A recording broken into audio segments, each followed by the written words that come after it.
Hey everyone, and welcome back to a new video. So it's been just over a week since we got to see some of the newest releases coming to the various Warhammer games, and it seems there was something for almost everyone on the day.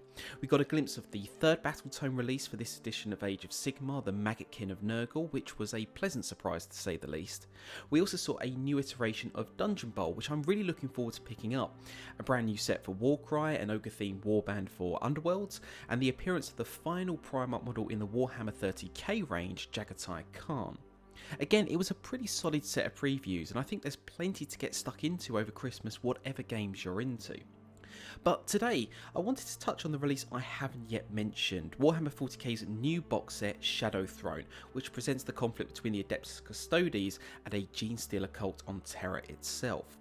Now, before I start, I do want to say that I think this is a pretty cool concept for a box overall, not least because it's not packing your typical cookie cutter Primaris Marines. Instead, we're getting a Talons of the Emperor force made up of Adeptus Custodes Terminators and Sisters of Silence, which is not going to tick the already have them box for many players.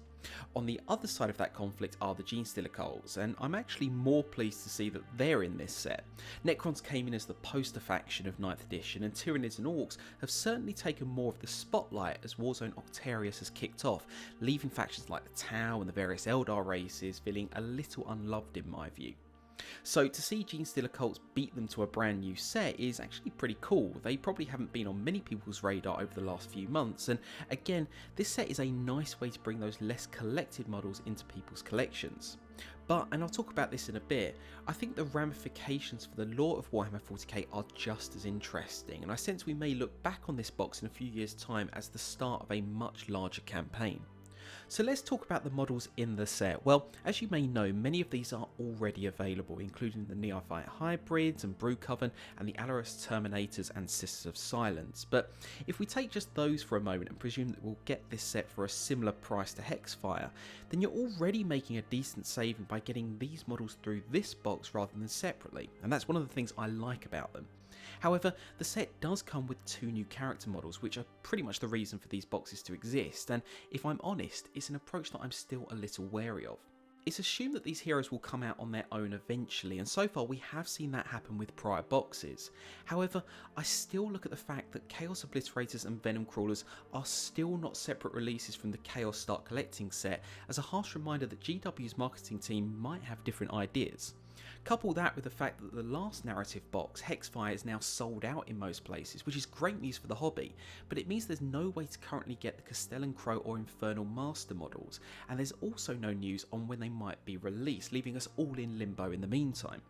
But in any case, I'm going to trust GW to do the right thing in time, and that means I can focus on looking at the two new characters that we're getting in this set. And we'll start by looking at the Genestealer Cult Reductus Saboteur, because I think she's the best one in my opinion. Just taking the concept for a start, the Genestealer Cults are all about subterfuge, and that paves the way for some really interesting character designs that aren't all about power armor terrorism or warp-enabled displays of power. Just like the Kelemorph and the Nexos, the Saboteur captures a very guerrilla form of combat, which is as elusive as it is dangerous, and I think that's what makes Genestealer Cults such an interesting faction in 40k.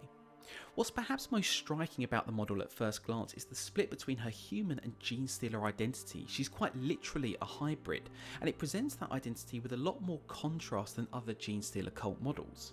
Typically, many of the heroes have their Genestealer attributes blended in with their human appearance, but here it's almost like the two are in direct conflict, in much the same way that the Saboteur is in conflict with the Imperium and her heritage. It's quite a stark motif, but one that I think is really nice to see in the range because it does underpin a lot of the Genestealer Cult lore in a very interpretive way. What's perhaps just as interesting is how the two identities also reflect different roles. The human side is planting explosives, and the comms Ariel is noticeably aligned with that side of her, suggesting how it's her human identity which grants her the ability to traverse the Imperium and sabotage it from within without too much suspicion.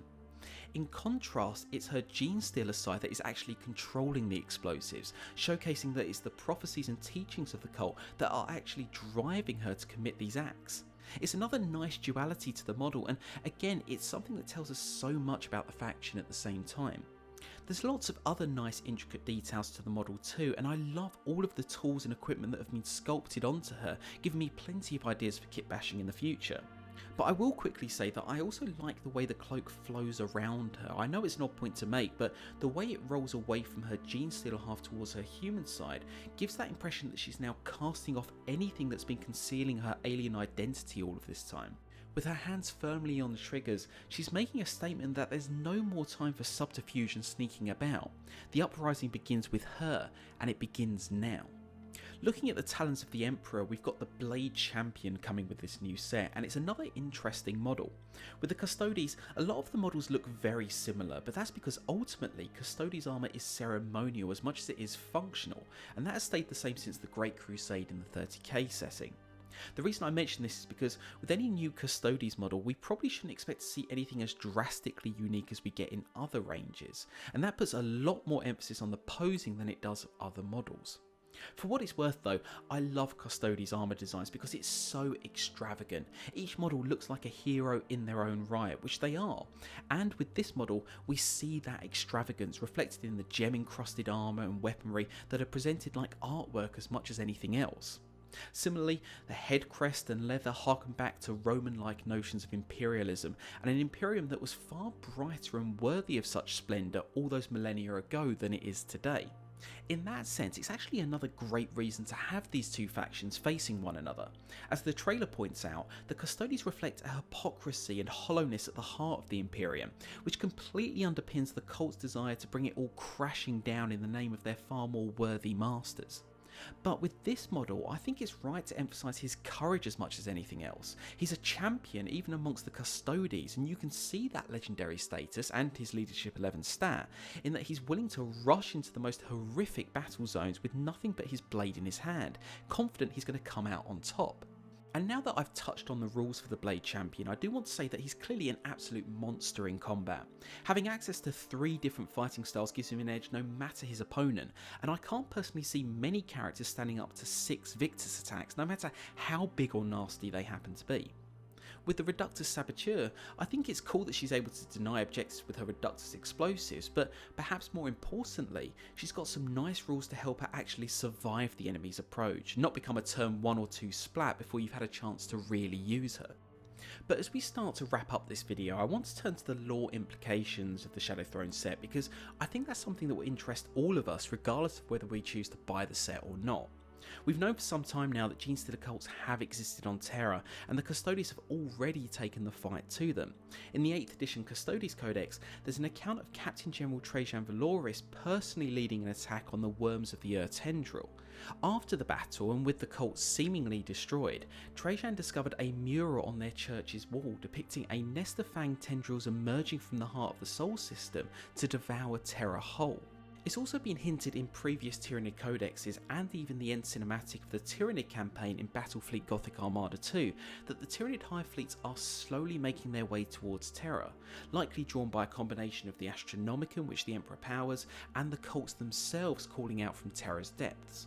Bringing this all together, it seems GW might be opening the door for a Tyrannid conflict in the Sol system and setting the stage for a climactic conflict right at the heart of the Imperium itself.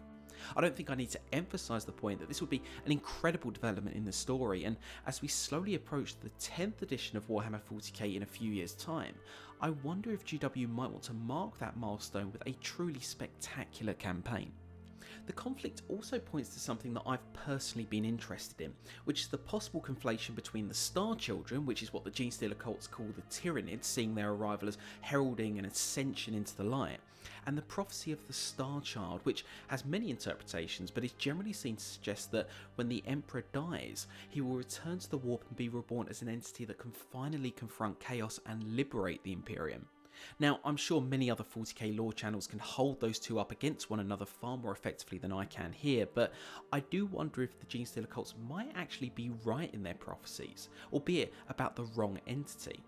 Maybe by bringing down Terra and the Emperor, they'll actually release him from his undead form and allow him to herald a new light into the galaxy.